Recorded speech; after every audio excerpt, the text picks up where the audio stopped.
बरगढ़ ग्रामांचल थाना अधीन जमुड्डा गाँव जन युवक सुधांशु प्रधान सन्देहजनक मृत्यु घटी। अति निर्मम भाव सुधांशु को पिटी पिटी हत्या कर परिवार लोके अभियोग कर ग्रामांचल थाना। सुधांशु एक नाटपाटी अभिनय करुवा बेले किछि दिन पूर्व नाटपाटी अभिनय पर जाइथिले। हेले आज सकाळु तांको मृतदेह निज जमुड्डा गाँ पाख मंदिर निकट एक शोभा व्यवहृत होगापी रही रथ गाड़ी क्षत विक्षत अवस्था पड़ रही देखा मिलता।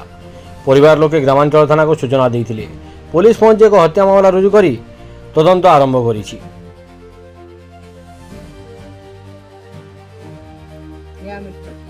परिवार के हेंदा हो ताहाकु भी के मारिति बाबली बाबू हे माने हे तकर पार्टी लोके मारी छ हे जन 10-12 लोग जन जइसन कनी हे माने तकर पार्टी भीतर मारी छ नाला अन्य लोके मारी पारबे।